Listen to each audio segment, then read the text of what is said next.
The Gridiron is sponsored by Rothman Orthopedic. Welcome to this week's edition of The Gridiron. I'm your host, John Brennan, with the head coach, Chad Brubaker. Springford continued its pack play dominance with a 21-0 defeat of Methacton. Coach, congratulations on the win. And obviously, let's talk defense first, because obviously it was a huge effort for the defense. And I really want to talk about one thing in particular, is the goal line stance earlier in the game. And how that's a momentum, because you really haven't trailed in the game all year long. And they score there, even kick the field goal. It's like the first time you're trailing all year long. How did that turn into, A, confidence for the defense, and B, you as a play caller saying, all right, here's what we need to be able to do, and get going? Well, a couple things. Like in the first half, I would say that our defense has been really good all year. We're not particularly big.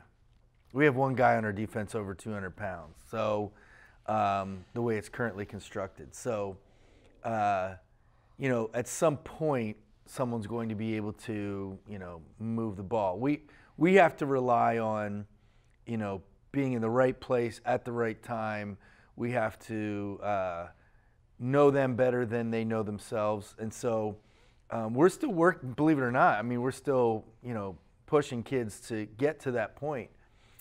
So I think in the first half especially, there was some mentality that, we show up and, we get what we deserve. And that's obviously not the case anytime. And Methacton, we had been talking all week about, Methacton is an improving program, and their kids came to play. They in the first half, they out-hit us. They out-executed us on both sides of the ball, really. I mean, they did a really good job themselves. They shut us out in the first half, too. So, we were fortunate, to not allow anything there. And it's kind of I think if I recall correctly, it was either a bad snap or bad hold, or a combination of the two. Missed field goal, right, yeah. And the kicker kind of half whiffed on it because of that. So, we did. We had a good stand there. We got out of it, and but we didn't capitalize on it either. Right. And so, the nice thing was at halftime there was no panic. There was no screaming and yelling or anything like that. It was just a matter of and the kids actually were right on that mindset too. So I think they were very disappointed in how they played overall. Our defense in the first half, they have generated some turnovers for us and given us some short fields. Sure. And we didn't have that either. So Methacton was forcing us to go 5, 6, 7 yards at a time. We didn't have any big plays. After watching the film, that was a product in some ways of some things that we didn't do. But defensively all year, our coaching staff has put guys in the right spots. Like I said, we're still trying to get to that next we're kind of plateaued where we want to get them to that next whatever you call it, ledge, where they're really they know the offense and they know the tendencies better. Maybe that even than the other team knows them. Okay, good response. So here's my next line of questioning here for you. We're hard hitting here today. So you talk about we want to improve game to game. Rate that from from the last game, this game, and part two of the question. I saw one of your quotes in the paper, and you say, hey, we got to realize we have 15, 16, 17, 18-year-olds out there playing football. Let's go back to something we talked about last week. Are we giving them too much? So, no. Okay. No, definitely not giving them too much. In fact, we pulled back in a lot of ways on both sides of the ball, I would say. Okay. I even said this a couple weeks ago, I said this to the team, we want to get to the point where really, really good teams, like especially on the offensive side and actually on the defensive side, we've given them extra things so they don't get bored. Meaning that the kids are so good at what we're currently doing that we'll put some things in just to keep it, spicy a little bit. and whether we use those things or not. And we're not there yet. So just from a knowledge standpoint, we're certainly not putting too much on their plate.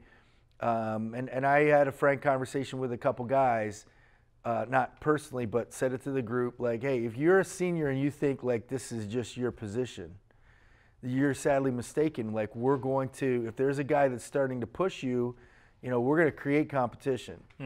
And, there were a couple situations where some kids were taking plays off on both sides of the ball, or we're not doing, we're not executing what we were asking them to execute. And it was a big issue of mental focus overall. I forget what your first question was. Are we, like, the improvement? I think a big thing you've talked about here, we're trying to improve game to game. Would you still rate the improvement from that game? From the standpoint that, we were playing a team that was playing better, and definitely not initially, but I think it's important sometimes to have some tight games. I think that kids, speaking to your 15 to 18 year old kids, they look at scores and they think that, okay, we beat Upper Perk and it was a pretty wide margin. And when Methacton and Upper Perk played, it was a tight margin. And so that means that we walk up onto the field and show up and we're going to win by a big margin. And it's not how it works. Like, there's so much that goes into that. There's matchups, there's obviously in a game there's turnovers and things like that all affect those things, field position, etc.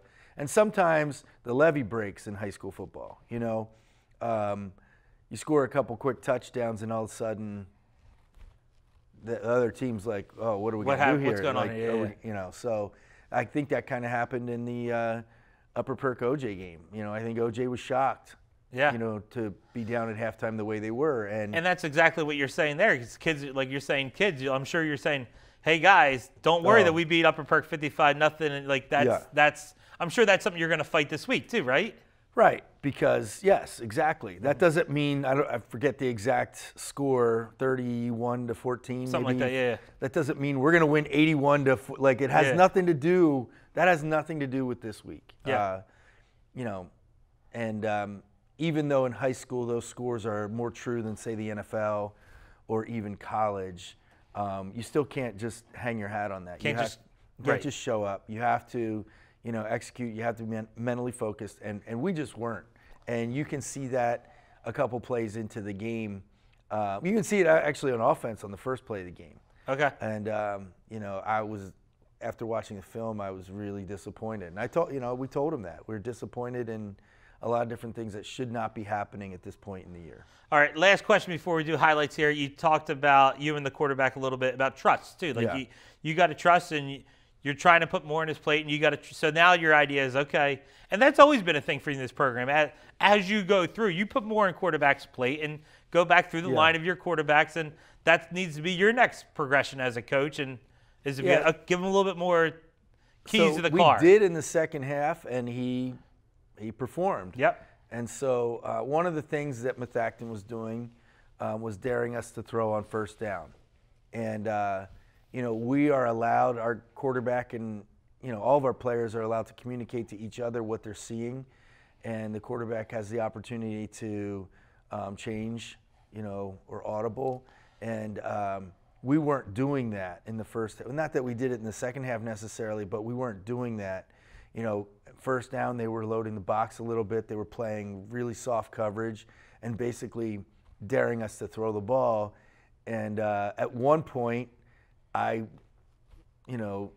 was like, guys, like in the middle of the game, guys, like they're literally 10 yards. So then the next play, they changed the play. And I'm like, well, that's, let's think here, guys. Like everybody, it's pretty quiet. Everybody can hear. Like, let's come back to that at some point. So, they have to be able to take advantage of things. And, in the second half, we made a couple really big throws and catches. And so that helps us as a staff make decisions going forward. All right, Coach. Good stuff there. Great insight in the Gridiron this morning. Okay. All right, let's check out the offensive highlights from Springford Methacton. Gridiron highlights are sponsored by Heaps Landscaping. All right, well, these aren't in any particular order, as I usually screw that up, but this is the final touchdown.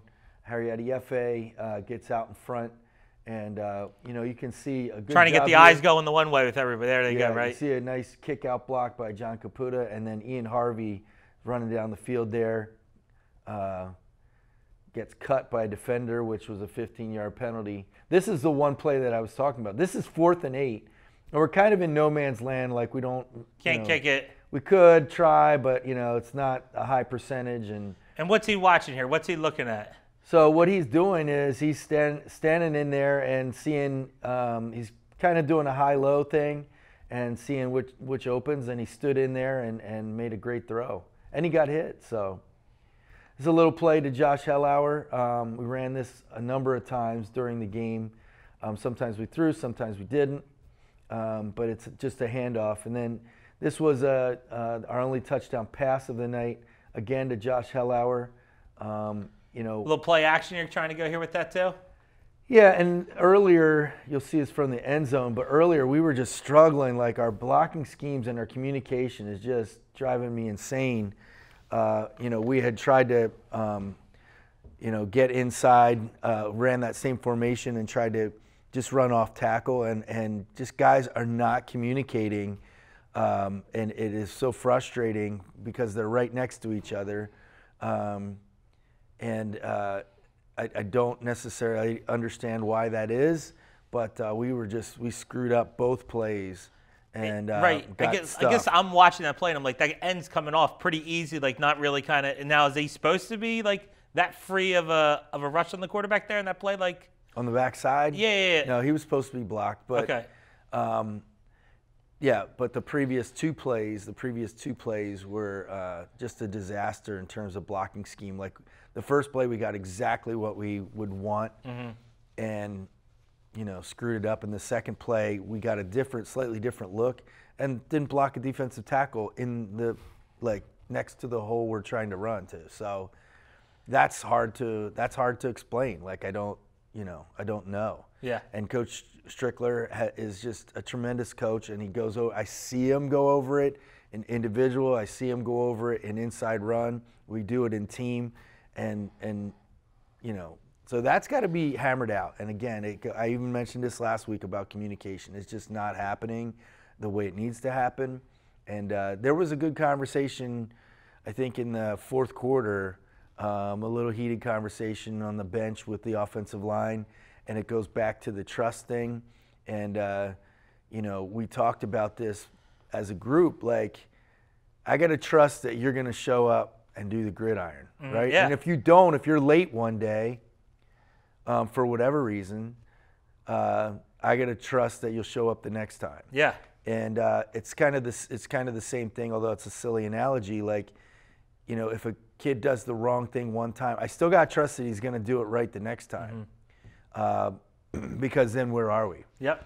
And so there was a bit of a discussion on the bench, and it was a good discussion. So good. All right, Coach. Well, good stuff right there. Yeah. Commercial break. All right. Okay. All right. We'll take a quick commercial break, and we'll be back with the defensive highlights from Springford and Methacton. Welcome back to the Gridiron. I'm your host, John Brennan, with the head coach, Chad Brubaker. All right, Coach, before we talk defense here, and we talked about their outstanding shutout effort, any announcements, anything you got going on Springford football-wise you want to share out there with the I think we shared last week we're playing Cumberland Valley at home the next week. Yep. We have O&J at O&J on Friday. Unfortunately, O&J's policy is no visiting So how can they watch? fans. How can we watch the game? Good question. We're still. I don't know that so. yet. Okay. We'll tweet it out and All right. put it on Facebook if we find out. But yeah, so, and I know there's no locker room facilities, which always I struggle Get your table. with. Just get your table. You want your tables, right? I guess. I just, Yeah. 2020, man. It's 2020. Yeah, it's 2020, but it's like we're back in time. Like 2020. It's like you're playing middle school football. You know what I mean? Going Like at just it, go like, down. Just go in there. Got porta pots and. Yeah. Sometimes those middle school kids don't even get the porta potties. Listen, I do give our administration, school board, Mr. McDaniel, and the athletic department a lot of credit because, we did have Methacton fans. We did open it up to Methacton fans. There's a whole big bleacher over there with nobody in it, and so we did allow Methacton fans, and that's a lot of work on their part. But they think it's the right thing to do, and they're doing it. And I don't know. I was nervous about if it rained, on Friday, because theoretically in the past we've sat outside the locker room at halftime before the game, at halftime, and we'll take the offense in on the board, then take the defense in on the board, and then but if it was going to rain, like we had 3 different spots to go to if needed be. Yeah, well, we did anyway. 3 different spots. So 25, 25, 25 in a room, Yeah. 2020, man. 2020. Can't wait for 2020 to be over. 2021. Looking forward to 2021. 2021, knock on wood, is going to be much better. All right, so let's get back to the defense here. Shutout effort. And I feel like every game you hear something from the opposing coach. Tough defense, tough to drive on. So, once again, how do you keep that noise out of the kid's head and say, hey, or do you feel like this group defensively is just ready to, hard hat, show up every week, do their job type of crew? Well, it's interesting. I think most defenses tend to be built from the defensive line back, and I think our defense is able to, because of the guys returning and because of their ability level, it kind of works opposite. In reverse. Yep. And so with the secondary that we have, it really frees us up to do a lot of things. We're not afraid to go into man. We aren't afraid to blitz. And we can put our box guys in better positions because of the kids behind them. So that allows us to do some things that are advantageous for those guys. Yeah, because you usually talk about where are your premier guys. If you get guys on the defensive end that can rush the passer, that's where you talk about things. But you're starting to see that move change where you pay people, I'm talking NFL now, you pay that shutdown quarterback to just go, he's your guy, whatever, and just frees up the rest of your defense. You feel like you got 2 of those corners on this squad that kind of be they're your guy, go guard it. We really do. And obviously Nick Teets at safety was all league last year, and Cole Turner's played very well. So, that's a pretty accurate statement. So, it allows us to stunt a little bit more. It allows us to blitz a little bit more with those guys. So, all right, Coach, great stuff. Let's check out the defense highlights from Springford Methacton. Yeah, we played Methacton. OJ's next. All right, let's check out the Methacton highlights here. Gridiron highlights are sponsored by Heaps Landscaping.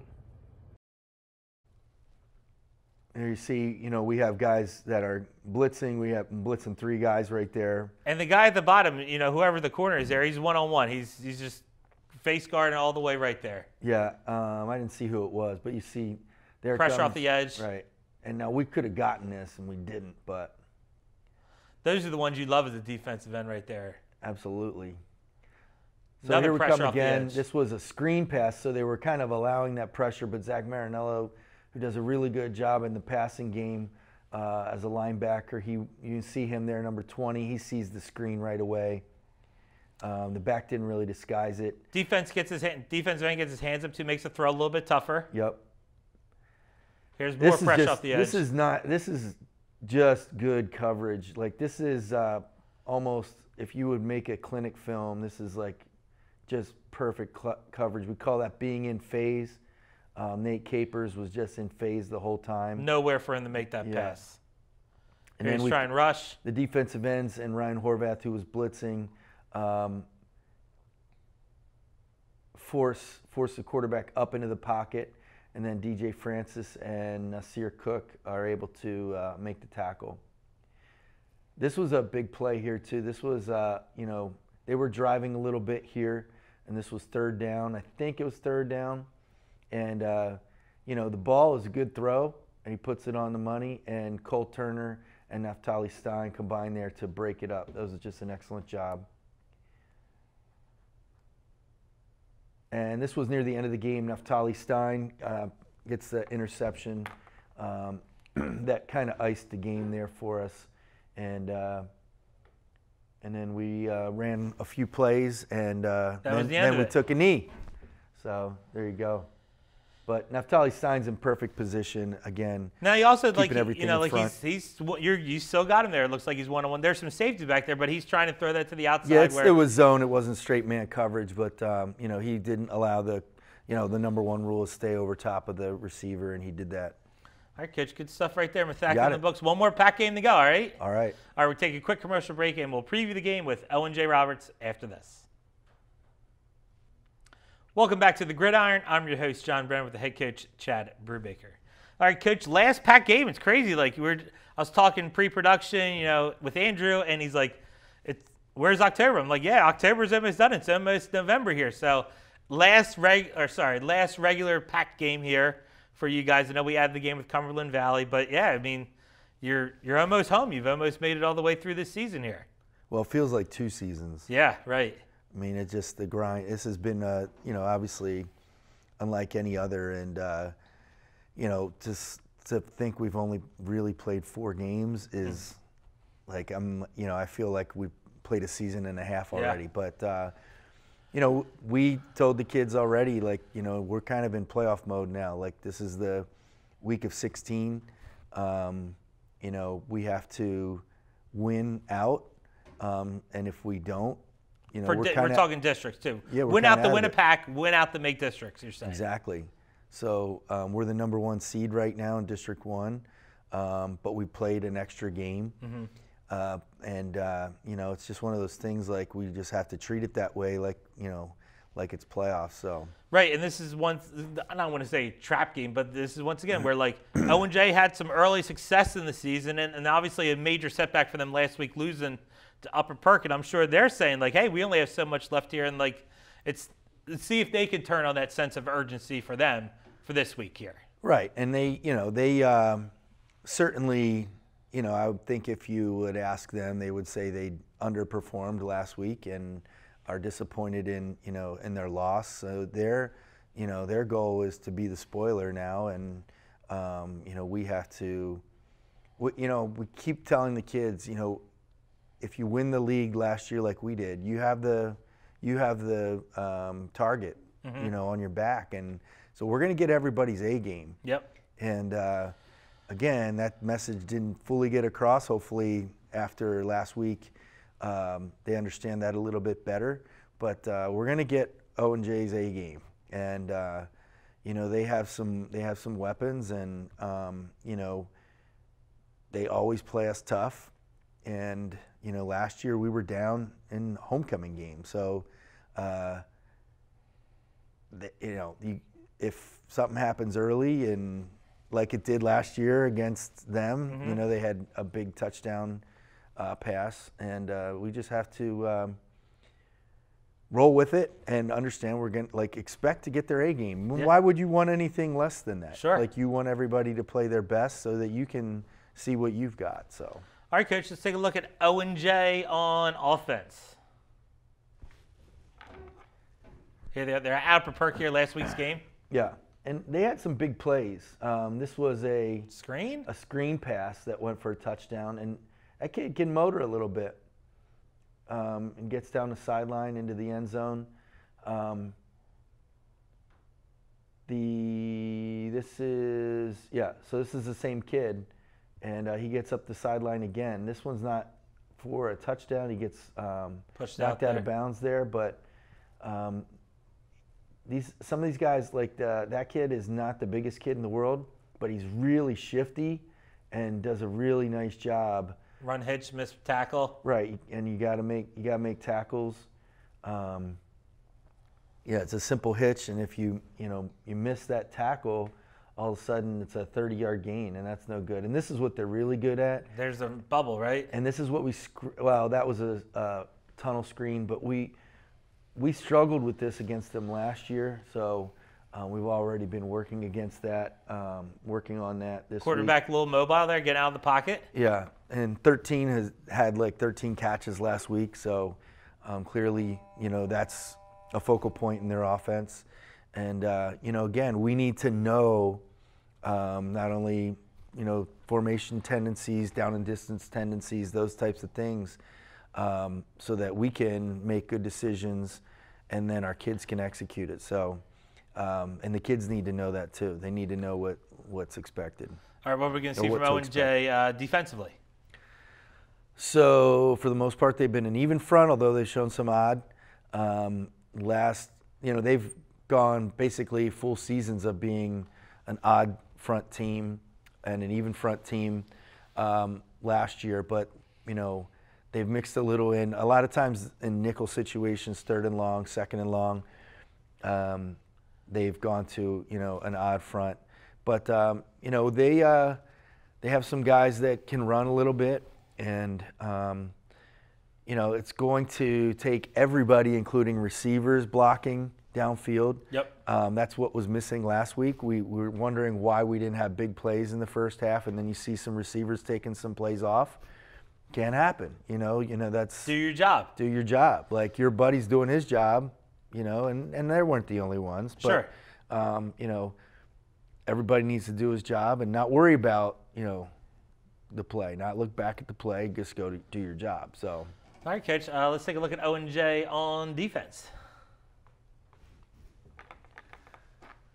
So Upper Perk had a lot of big plays against them, but there were times where, like if you take those big plays out, there wasn't, that. I mean, if you take big plays made the night for Upper Perk. Correct. It wasn't just like chunking down the field. Correct, for the most part. And they had some 10, 12-yard plays like this one. I'm sorry, not like this one. This was they were showing O&J highlights. They're not going to show a big play on a highlight here. But ultimately, they did have some 10, 12-yard plays, but most of the big plays were the scoring plays, and there was a fumble. They knocked the ball out and turned the ball over there, which was, Upper Perk was driving at that point. So you see they're an even front there, all right, and they are they basically played like, nice interception right there. Teams are playing a 4-4 or 4-2-5 type look. In terms of the box, it's the same thing. But, yeah, a nice interception there. Kid was over the top. And the one thing that we don't do, we don't run a lot of tight formations like this. But when they did, when Upper Perk did, OJ was downhill and made the play right there at the line of scrimmage. So, every week is a different type of challenge, and hopefully we're mentally focused in our drive over to Bucktown. All right, Coach. Well, best of luck to you and the Thank crew you. on Friday night. All right. All right. Make sure you tune in next week as we recap the game with O&J Roberts and preview the game with District 3 opponent Cumberland Valley. For the head coach Chad Brubaker, I'm John Brennan. See you next time on the Gridiron.